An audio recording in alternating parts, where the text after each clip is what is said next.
And what is going on, guys? This is the Club with the Man 810 coming at you for my next live Raw review, as we're going to talk about tonight's episode of Raw, the December 18th, 2017 episode of Raw, as we, with Clash of Champions behind us, well, for the SmackDown pay-per-view, the next pay-per-view at the end of the tunnel, which is in 6 weeks, is the Royal Rumble, the start of the road to WrestleMania 34, as always.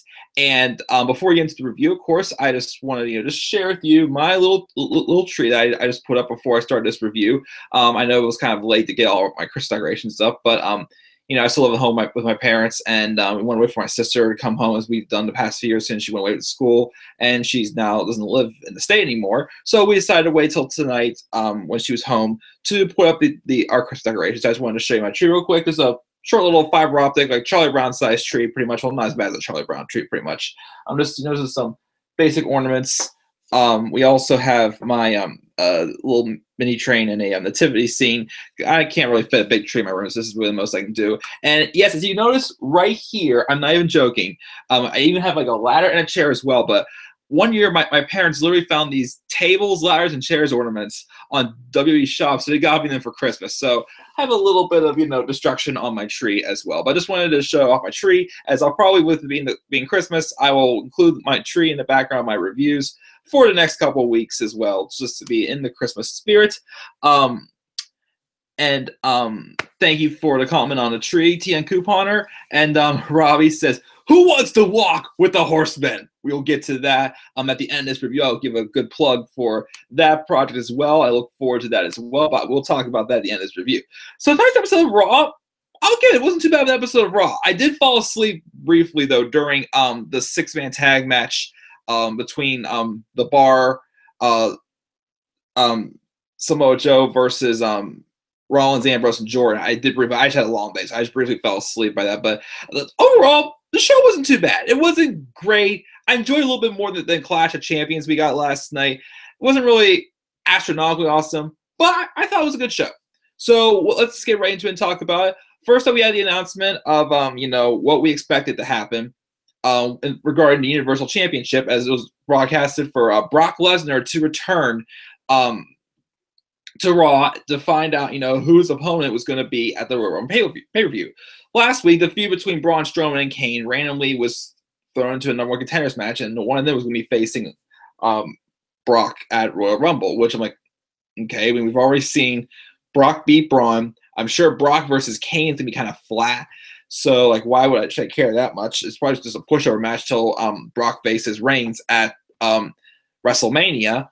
So, like, why should I really care that much? But we'll see what happens. So Brock comes out. Well, actually, first it was we have Kurt Angle out in the ring, just welcoming us to the show and saying that he's gonna tell him by the end of the night who he's gonna wrestle. And then out comes Braun Strowman. He comes down and says he's earned the opportunity to face Brock Lesnar by being the only one standing last week after his terrible main event match against Kane. Then Kane comes out, and then he said he says he contends who causes some of the most destruction out of anybody in the WWE, and there's no one's going to step in front of him. And he says Lesnar has a list of victims who he's destroyed, including his own brother of destruction, but I'm not on that list, so therefore I deserve a spot. So then out comes Paul Heyman, and he's welcoming us back with Brock Lesnar. So Brock comes to the ring before he could get any beef out. Kurt just takes the microphone and just pretty much just you can tell Kurt just wanted to get out of there, because it wasn't the same environment with three big men in there, and Kurt Angle, who's a little older. I mean, he still's got it, but he probably can't really hang with all three of them at once. Probably, he just pretty much just announces like quickly, okay, at the Royal Rumble's gonna be a triple threat match: Brock, Kane, Braun. Oh, it's true. It's damn true. He runs out of the ring, and then he and the brawl just goes on between the three of them. Brock knocks Braun out of the ring, and then we had him hit an F5 on Kane. So the match is set, triple threat, the Royal Rumble. I was a little ticked off, though, because they used the same graphics as last year for the Royal Rumble. Now, I know some of the B pay-per-views, that's the case. I'm like, all right, whatever. But unless they're that special, Big Four pay-per-view shouldn't have the same graphics each year for match card people. I don't use the same graphics for any of my match cards when I make them. Kind of a little bit of a nitpick there from a videographer in real life. But the match is set. We pretty much saw it coming. Just a pushover match, just to and like TN Couponer says in the live chat, Kane will eat the pin. Definitely, just Braun losing to Brock again. Cleanly is not going to make him look too strong. Well, so have Kane eat the pin, whatever. We're going to give Brock versus Roman at WrestleMania. I don't care at this point. As long as we get AJ and Shinsuke at WrestleMania, it's all I care about. But we had that. And then next, what we were supposed to get was a match between Seth Rollins and Samoa Joe. But then Jason Jordan came out before Joe came. Jason Jordan came out before Joe came out. And Jordan's like, he knows he's not the guy he wants to see right now. He wants Samoa Joe. And he says, I've been asking for a match against Joe for the last 2 weeks, and I'm done asking. And he's like, I got nothing but respect for you, Rollins, but he has a bone to pick with Joe. He has to pick those bones when he's through it with him. And then Seth says he respects him and he gets what he's doing, that he's got Angle's voice in his head, putting all this pressure on him, but this isn't his big opportunity. And then, Joe comes in and says that he's got a feeling that all the popular boys want to dance with him. It seems like they have a complex problem, but believes it's simple solutions. So if you want to get your hands on me so badly, then why don't you have a match, the two of you, and I'll sit on this chair and watch, and the winner will get beat down and put to sleep by me, pretty much. So commercial break. Well, actually, at first, Seth wasn't for it, saying, the match is already made, Joe, get in the ring. And then Jordan pushed Seth, so then Seth's like, all right, it's what you want. So they made the match, Seth Rollins versus Jason Jordan. Now, a lot of people were chanting, this is boring at some point in the match. I was like a little confused. So I'm like, really? Like this match wasn't really too bad between Jordan and Rollins. It continues again to tease that heel turn coming from Jason Jordan. Although it happened later on in the night, again, despite me falling asleep a little bit during the match later on tonight, it was all right. I like Tia Couponer's comment here saying Kurt needs to change Jason's diaper. Yeah, I guess so, since Jordan keeps just whining to him about everything, just trying to get everything he wants. But then we had the match again. The match wasn't boring. I don't get why people were chanting that this match was boring. I didn't think it was boring at all. But then we had eventually, Jordan lost again, and it's like, he's gonna go back around and saying, "Oh, Daddy, I need another opportunity," whatnot, blah blah blah. But we'll get to that shortly. But Seth Rollins wins, and I keep saying this name of this move wrong, but I'll get it right now, with the ripcord knee strike. I keep calling it the run cord knee strike. I don't know why. But then right before the end of the match, though, Rollins and Joe got toe-to-toe outside the ring, and then Joe kind of trashed him. But then Rollins threw Jordan into Joe. He knocked down. And then when Joe got up, Rollins hit him with a super kick. And then after the match, Rollins and Joe went at it, but then Joe hit a Uranagi. We never saw the Coquina clutch knife from Samoa Joe. I was surprised. We didn't see that. And he went out of the ring and he took out Jason Jordan as well and goes to the back. So then backstage then, after the commercial, we had Rollins and Ambrose backstage with Kurt, and Seth says he wants his match against Joe tonight because he the stipulation was whoever won that match gets to face Joe. And then Kurt's like, yeah, I can't do the situation you're in. But then Dean mentions that he wants Jason Jordan as well because of what happened last week. And then Jason Jordan comes in, of course, who interfered in the match with his match against Joe last week, and of course he wants the match as well, whining, wow, whatnot. And also, I can't remember what the reason was, but apparently Roman Reigns was not at Raw tonight. I forgot, I didn't get to read the reasons why. If anybody you guys know, I'll mention it in the live chat as well, if you know. But to sell this difference, it said you all figure you get your shot at Samoa Joe. I'll make it a 6-man tag match. Ambrose, Rollins, and Jordan taking on Samoa Joe and The Bar. So I'm like, all right, whatever. talk about that match in a little bit. Then we had Bray Wyatt cut another promo on Woken Matt Hardy, saying, what is it about him that draws us to him? Is his voice, the words he speaks, his childish laugh, mocking his laugh, or maybe it's all the funny faces he makes. It's all fun and games until someone gets hurt, and that's where I come in. He makes sure that the right people get hurt, and the right people are all of you and Matt Hardy. So if Hardy wants to continue his little chess match, he wants to play, but he doesn't play by the rules. He sings a few little tunes about all around about being able to see, telling Matt to tell everyone he loves that she is sorry, but the great war must end, so run. So we hear again later on from Matt Hardy, kind of in response to what Bray Wyatt would say. And then after this, I wasn't too happy this at first, but then when it came out to be all right, we first had a 2-on-1 handicap match, again showing how directionalist he is. It was Finn Balor taking on Curtis Axel and Bo Dallas, the Miz Taraj. I'm like, why we have this match? Who cares? The match was, whatever. Eventually, here's part where it got a little interesting. Bo Dallas and Curtis Axel get disqualified, and they beat him down.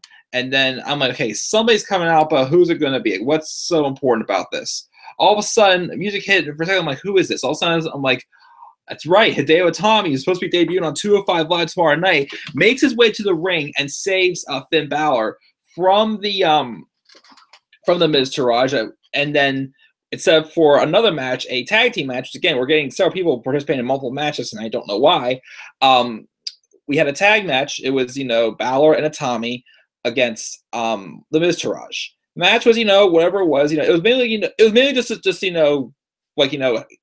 introduced Hideo Itami to the audience on Raw. Probably just get some attention to watch 205 Live. If you haven't watched NXT, you know where Hideo Itami's come from. It's funny also seeing Hideo Itami partner up with the guy who pretty much replaced him in the push that he was supposed to get before he got injured back in 2015. He was supposed to be the one to win the NXT Championship at that tour and that Beast from the East tour in Japan when Finn Balor won it because Itami got hurt, was out for 14 months. He had some injury moments on NXT, which kind of didn't give him the success he probably should have gotten on NXT, but he's going to 205. I'm not really. I got a little worried, though. This is what's going to happen, but I got a little worried that Hideo Itami teaming up with Finn Balor tonight, though, was going to be a sign of Finn Balor also going to the Cruiserweight division. So I'm like, please don't do that. Please don't do it. But does look like it's happening, but I'm not going to get my hopes up. But Hideo Itami will be making his 205 Live debut tomorrow night on 205 Live. I may just look at it check out 205 Live tomorrow night just to see Itami and see where he goes this. Because what I want to see, it seemed I'll wait till after tomorrow night so I can fully consider Hideo Itami a babyface or heel on the main roster. What I really want to see, at WrestleMania, because since we'll get to it in the next match with the Cruiserweight. Actually, well, first, let me talk about this first before I get to this prediction. We had the number one contenders match for the Cruiserweight Championship. And we start off first with Enzo coming out with his Zo Train member who's in the match, Drew Gulak. First before that, I'm sorry to skip over to, so before we got that, we had an interview backstage with Cedric Alexander saying he wants to be the Cruiserweight Championship really bad. He could taste it. Show everyone on Raw what the Cruiserweights are made of, but he can't do that all in one night. But he got us the second chance, and he's not going to waste it. And then we had Enzo and Gulak come out, and Enzo just hyping up Drew Gulak being in this match. And then Enzo's going to put himself on commentary pretty much. And then he also Drew went as far as call. I wonder if they're going to try teasing a face turn from Drew Gulak here, because he seemed like Enzo's not taking too kindly the fact that Drew's been interrupting him with his interventions with Nia Jax, and also giving the idea that he could be the one facing Enzo for the Cruiserweight Championship, which Enzo thinks he's going to be able to easily have Gulak just lay down and let Enzo just easily pin him or whatnot. But so we had Enzo go on commentary, and then the match they had, wasn't too bad. They had a suplex on the floor that looked kind of deadly. Alexander, of course, show off his style as well. But then the interesting part was, well, I should say interesting because I'm still not too sure where this is going. But during the match, while Enzo was on commentary, he was looking at his phone, and I guess he got a message or something, which ended up being a DM, which was actually, I saw, was a tweet from Nia Jax saying, "Hey, Enzo, check your DM, your direct messages." So Enzo got up and walked to the back and didn't even, stay to watch. And of course, Gulak kind of got distracted. But he's like, "Where are you going?" And Alexander hit the lumbar check on him to get the victory. And Cedric Alexander is your number one contender for the Cruiserweight Championship, which he'll be facing Enzo Amore either sometime soon or at the Royal Rumble, probably on the pre-show, I'd say. But I think it's the time to give Cedric Alexander that Cruiserweight championship. Before I get to my what I was gonna say before, let me just say happened backstage afterwards. Enzo found Nia saying he got her DM, and she said she thought they could finish their conversation as long as he doesn't have to check on his friend Drew. And then Amore just denies that Gulak is his friend. He says he thinks the answer is right at the tip of her tongue. But then here comes Gulak out of nowhere. He has a tissue stuff up his nose. He got a bloody nose. And he was saying he's sorry. I hate to break news to you, but I lost. And Enzo was just didn't seem like he cared. He was in the middle of something with Nia. But Drew, kept going on saying he let him and the Zoe train down and need to talk about that. And then Nia, of course, says, I'll let you guys handle your business and you'll talk to Enzo. I'll talk to Enzo later. And she walks away. And then, Drew saying that everything you can do, review the tapes, just figure out what went wrong and figure it out together maybe. But then Enzo just snaps saying that you've done a lot of things wrong, storms off. Of course, not only did he lose, but more importantly, he interrupted again the moment with him and Nia, which again, I just don't get why they're putting Enzo and Nia together. I mean, unless it's for this mixed match tag thing, but I know apparently Nia is going after Braun Strowman to try to, be after them. But, there's some kind of something brewing up between Enzo and Nia. I still think it's random. I would rather see, I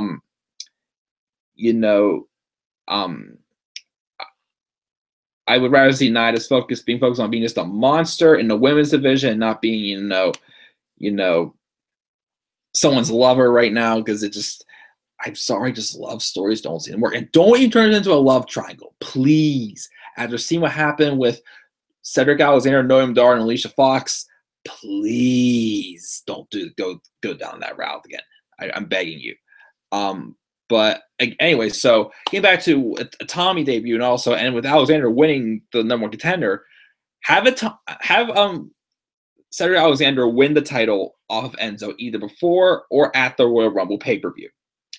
And the match I want to see at WrestleMania for the Cruiserweight Championship, Cedric Alexander taking on Hideo Itami for the Cruiserweight Championship. That would be an awesome match for WrestleMania. Even probably be stuck on the pre-show, I know, but still, that would be an awesome WrestleMania match I want to see. We got a good one last year with Neville and Austin Aries, but I think Cedric Alexander and Hideo Itami could be even better. And this is why I would like to see if they go on 205 Live, if they would keep Itami as a heel as they did down on NXT, or if they will turn babyface. I'm not sure, but we'll see what happens. I will check out to see what Itami does on 205 Live tomorrow night.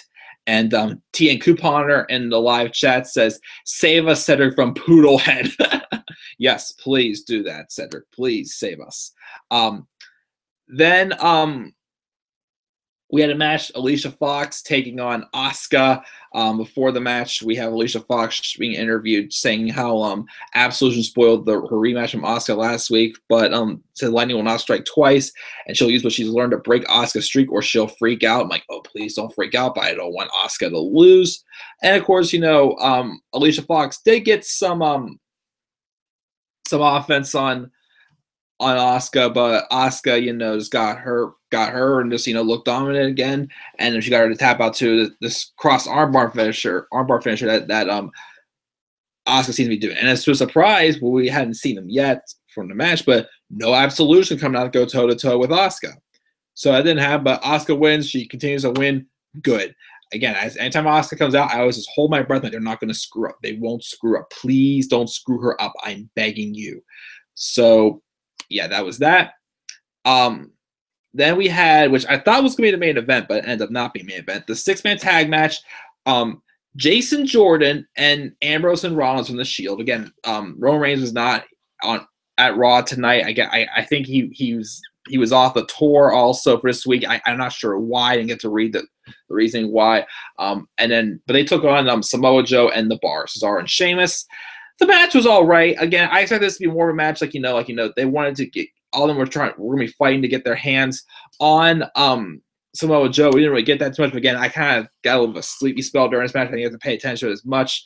But it just didn't seem like no one really got their comeuppance on Joe as they wanted to. But then the interesting part was at the end of this match, when Rollins did a dive out onto the ropes and he knocked people over, but Ambrose was knocked over as well, and it looked like Ambrose hurt his elbow. And then Seth Rollins got back into the ring, but then he got hit with a kick from Sheamus, and then we then had bumped my charger off. Sorry about that. But then we had Cesaro, who was a legal man, take the pin for the victory. Sorry, but again, the match was all right, but it just didn't seem like no one really got their revenge on Joe. As the reason was for the match. I mean, yeah, we had Jason Jordan being a little bit selfish at the beginning, but in that, not really. It was all right. It wasn't anything too special. Afterwards, though, this was a really good selling by Dean Ambrose. Give him credit. Backstage, we had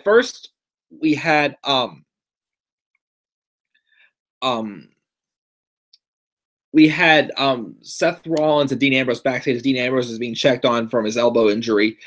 But then we had The Bar and Samoa Joe attack the both of them. They mainly just beat down on Seth, with Joe saying, "Nobody is safe, Seth. Nobody is safe." Then he looks over and sees Ambrose, who was right by an equipment chest or whatever it was. He was resting his arm right on it. Joe ran over, smashed the top down. It smashed Ambrose's injured arm.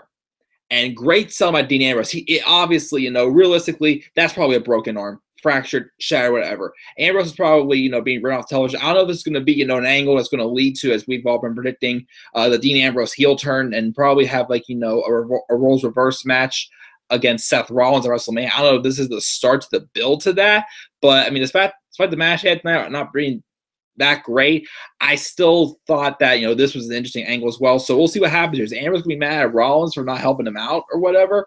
I might build some type of tension, but yes, Ambrose maybe getting written off TV for some reason briefly. I'm not sure why, but that may be going to be a little forward.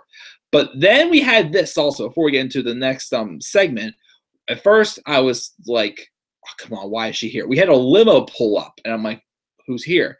Stephanie McMahon gets out, and I'm just like, what is she doing here? I'm just expecting her just to, just trash somebody again, and it's going to be just typical Stephanie, just, bearing town again, just by verbally abusing them and whatnot. So I'm like, oh gosh, this is not going to be good, whatever. And then T and Coupon in a live chat, gotta get to him. He says, good idea. He says, Mike, during Oscar versus Alicia Fox, what happened to Booker T on commentary? It was odd. I don't even care anymore. I don't even pay attention to Booker anymore. I just noticed something he says here and there. And yes, hopefully Ambrose is okay. Thank you for the bless you. And yes, it is a good way to write Ambrose off of television if they are writing him off for the time being. But yes. So then again, I wonder why Stephanie showed up, but I had a theory, and my theory did come true by the end of the night, but we'll get to that later. So then we had this segment with Woken Matt Hardy staring down a chessboard, and he moves he finishes playing a game of chess, and there's a goldfish right there. He says that WWE is much like a chessboard. Every move strategic and precise, and a wrong move can result in annihilation. Bray might not realize it yet, but they've been doing it their twisted tango since the dawn of existence, and his light is brighter than any shadow his darkness may cast. And now that the battlefield has been set, He'll stand side by side with his Woken warriors. Bray Wyatt and Sister Abigail must be stopped, and they must be. And he wiped out the opposing chess pieces and goes, delete, delete, delete. So far, so good, I think, for Woken Matt Hardy. This feud with Bray Wyatt is definitely interesting. I look forward to see where they go eventually when they clash together. I'm sure they're going to clash. And also another opponent I would like to see, since we just talked about him before, I didn't mention this before, another person I'd like to see feud with Woken Matt Hardy, a heel Dean Ambrose. Maybe we'll get that probably later in the year, because if Dean Ambrose turns heel, and if Roman Reigns wins the title, I can see Ambrose facing Rollins at Mania, and then him going on to feud with Roman Reigns for the title over the summer. That's why I see long term. Maybe after that, or even if Dean wins the title off of Roman Reigns, maybe it could be Dean Ambrose versus Woken Matt Hardy for the Universal title SummerSlam, maybe? I don't know, or even after SummerSlam next fall. Go a little far ahead, but, just something interesting I'd see. But again, another good promo by Woken Matt Hardy. And then we had this match. It was Beauty and the Man Beast, Heath Slater and Rhino, and their opponents, I wasn't sure it was going to be. I thought maybe it was going to be just Gallows and Anderson again. All of a sudden, the music, say yeah, hitting them like, yes! And 1,000 times yes, as Corey Graves said whenever they debuted the night after WrestleMania this year. Hopefully they'll be back and not get injured again, because once one recovers from injury, the next one gets injured on the main roster this year. The Revival. Dash Wilder and Scott Dawson make their return. This is the first time they've been seen, I think, since either late July or early August, something right before SummerSlam. It was that build between some type of triple threat match probably going to happen at SummerSlam between the Hardys, the Club, and the Revival probably going to be happening. But the Revival make their return, and they have not too bad of a match against Heath Slater and Rhino. They were winning by pinfall with the Shatter Machine. Again, still showing off that great psychology. That's what I love about the Revival.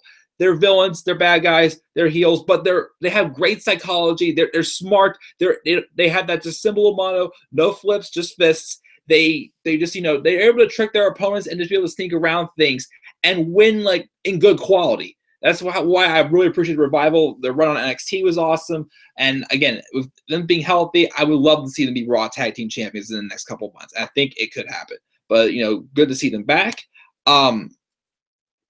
Backstage though, afterwards we have Slater and Rhino just walking, and Kirk comes up and says that tough loss, but with the new year coming up, he needs better performances out of them if they want opportunities.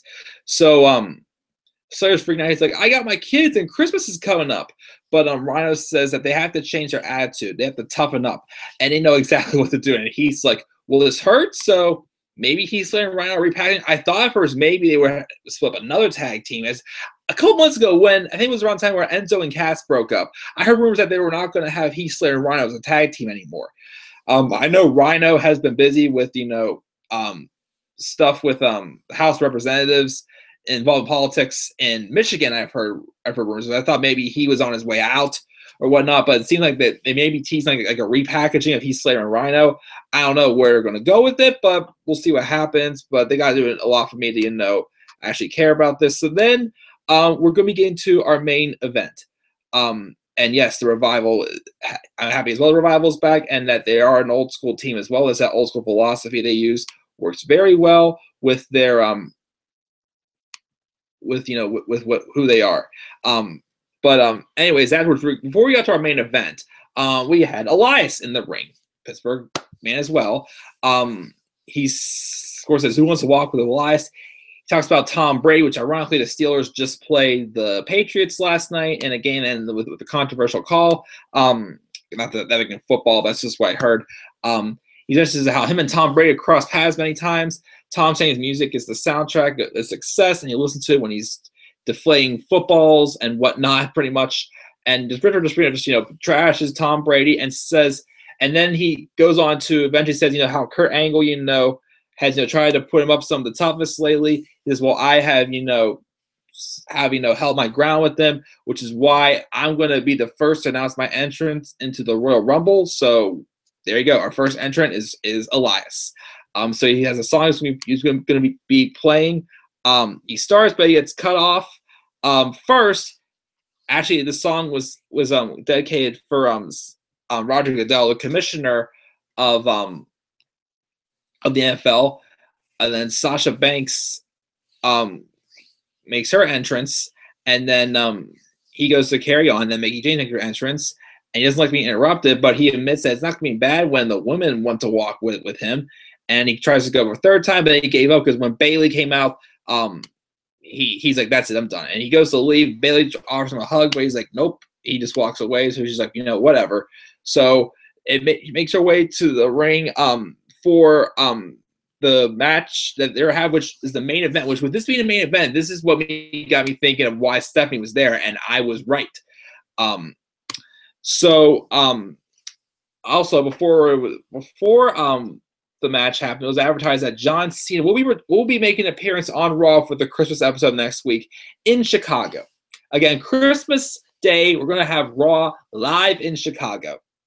I'm not going to be watching Raw live next week. I may watch the highlights, do this review based on what I saw in the highlights, but even announced that John Cena is returning to Raw next week is not going to make me watch the Christmas edition of Raw. I've heard rumors that he's going to be there just to accept a Roman Reigns Intercontinental title open challenge. It's not enough to make me want to, step away from my family and spend time with them on the holiday. So don't really care too much. Hasbro Live says I was on the money. Yes, I was on the money with this decision.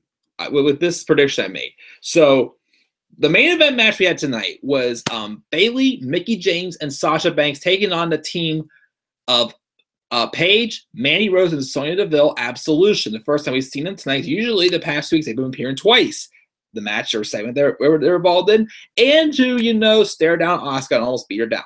And last week they had the entire Raw women's roster come out and beat them down, scare them off. This week we had just a 6-woman tag match. The match was nothing really too spectacular. The match just went on, but then eventually Paige ordered them to start beating them all down outside the ring. That didn't quite succeed, but then they got back in the ring, and then Deville and Mandy Rose went and started beating them down. Paige just sat there and just watched. And they eventually did disqualification. But what really was important and what made up for this not being, I knew this wasn't going to be a long match at all. What I was expecting to happen happened. Stephanie McMahon comes out to the ring, and I thought at first maybe she was going to stay on the stage and make the announcement that I thought she was going to make. But she made her way down to the ring. I'm like, oh, don't tell me she's going to get involved next as well. I thought she was going to announce herself into this historic event as well as she made.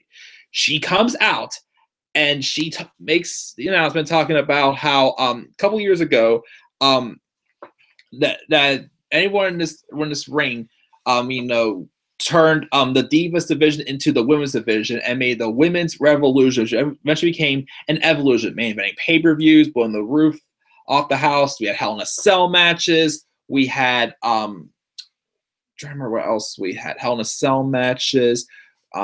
Which main event at Hell in a Cell. By the way, we mentioned the Iron Woman match. We had she's talking about also recently with Sasha Banks and Alexa Bliss, making history by defending the title out in the Middle East. She said a couple other things that they made history for. So it's in India, there was the chant of "This is hope." But Stephanie said, I don't think that's enough. What do you say we make history once again? And announces that on January 28th at the Royal Rumble pay-per-view, for the first time, there will be a women's Royal Rumble match. Exactly what I was thinking when they made this 6-woman tag match the main event. And with Stephanie around, I'm like, this has to be it. This has to be the reason why.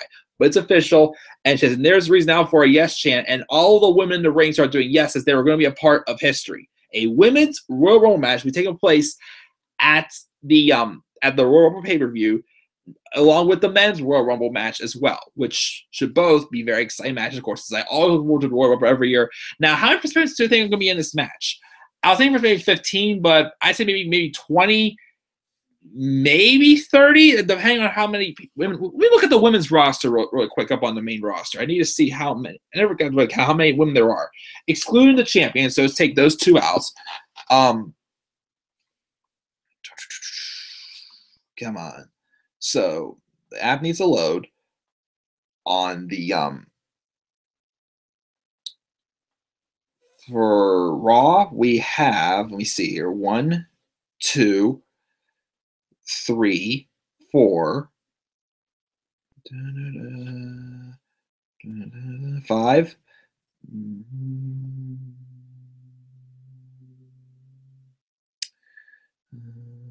6, 7, 8, 9, 10, 11.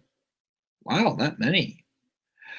Excluding the champion, we have 10 women on the Raw roster. Well, actually, let's count 11 also if you want to count Maurice, which, no, it's not count Maurice. I highly doubt she would make a surprise appearance in the Rumble since she's pregnant with their first child. So there's 10 people there excluding the champion. So on SmackDown, we got 1, 2, don't count Charlotte because she's a champion. We'll count Lana, 3, 4. Don't count Maria Kanellis. 5, 6, 7. That includes Nikki Bella. 8, 9, 10. Wow, that's 20 right there. 20 women on the main roster, excluding champions, of course. And I think Becky Lynch is supposed to be back by the beginning of January also, so we should have her.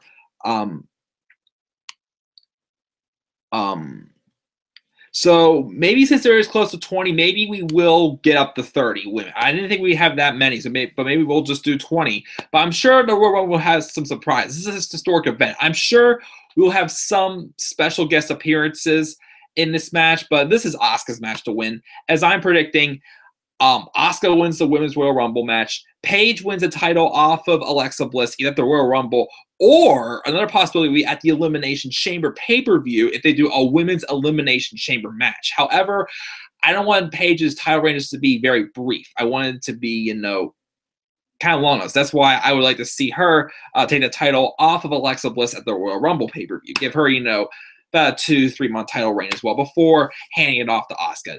And then she even defend it inside the Elimination Chamber as she wishes. Well, as we would like to see. So, I'd say, there's got to be, I'd say maybe just at least try to do 30 if you can. Bring some people from NXT and have, the iconic duo be involved in the match. Or even have, Kairi Sane, the winner of the Mae Young Classic. Ronda Rousey, what if she appears in the Royal Rumble? And this teases, the start of the build to the 4 horsewomen of MMA and the 4 horsewomen of the WWE facing off at WrestleMania.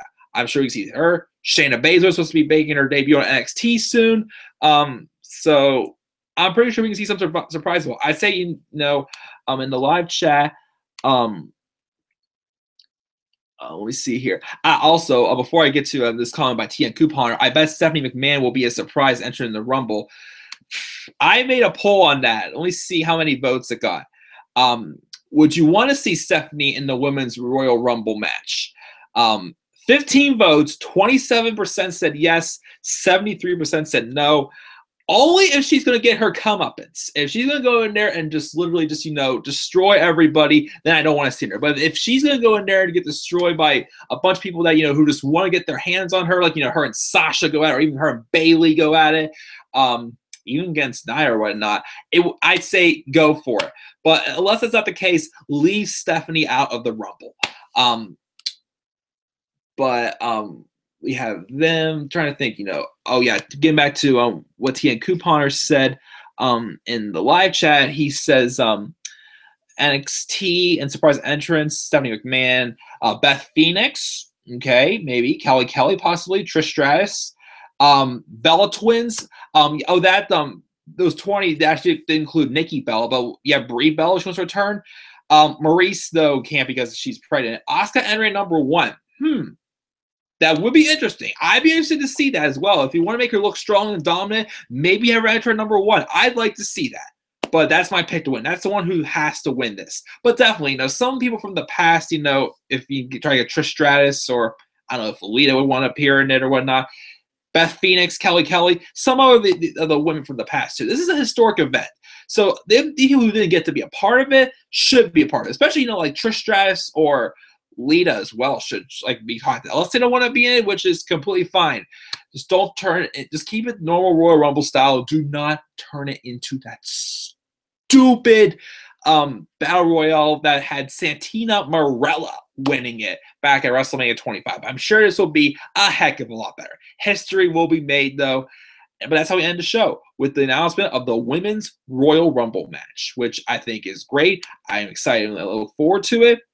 And that's pretty much it for this review in general for Raw. So before we go off the air, let's see grades. For my poll, I have 4 votes, and each person voted a grade. One person said A, one person said B, one said C, and one said D. My overall grade for this episode of Raw, again, I thought, oh my goodness, what if, since you just mentioned it in the live chat, Tia Coupon, what if they do have a Santina Marella return and appear in this Rumble? Oh my gosh, no, please don't. I don't want to be worse. That or the Great Khali returning this year. But anyways, my grade for this episode of Raw, I'm giving it a B-. I thought it was, for the most part, a solid show. Had a few little dips. You know, I wasn't the biggest fan of the match between Jason Jordan, Rollins, and Ambrose taking on Samoa Joe and the Bar. I felt like something was missing, but I wonder if the match only got pulled to a halt because of the injury of Dean Ambrose, even though it's probably just a way to write him off TV. It's not legit, I don't think. What else was I not big of a fan of? I mean, not really too much. I mean, everything else was, like, you know, pretty solid. I mean, also the announcement for the triple threat match for the Universal title, it's like, whatever, pretty much it's just going to be Kane eating the pin anyways, but still a solid episode. I thought we had a good episode as we are on the road to the Royal Rumble. That is it again for this review, guys. Thank you, TN Couponer and Robbie Kenobi, for tuning into the live chat. And at the beginning of this review, Robbie mentioned, who wants to walk with the Horsemen?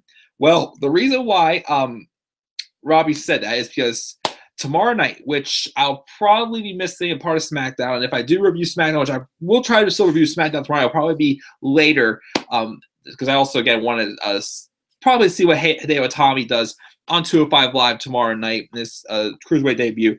But tomorrow night, December 19th at 6 o'clock p.m. on my friend Daniel Geis's channel, we will be doing the 3rd annual Year in Review Awards video. As of now, it will be myself, Dan, Ragwan Kenobi, and Gene from BSP Wrestling.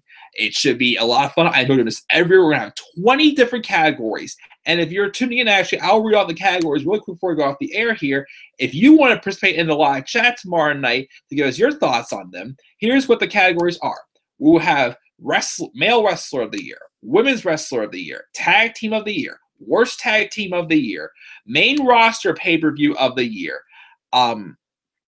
Worst Pay-Per-View of the Year, the Brand of the Year, Match of the Year, Women's Match of the Year, Worst Match of the Year, Most Improved Wrestler, Least Improved Wrestler, Best Segment of the Year, Worst Segment of the Year, Best Storyline of the Year, Worst Storyline of the Year, Underutilized Wrestler of the Year, Tag Team Match of the Year, Best Live Event Attended this year, and rounding out with the Best NXT Takeover of the Year. So if you would like to tune in and watch us live tomorrow, just, you know, pop some popcorn, you know, grab whatever snacks you want. We're probably going to be going for about 2-3 hours tomorrow night, just discussing the best and the worst 2017. It's a lot of fun. I've done it the 3 years Dan has done it, and I always have a blast on it.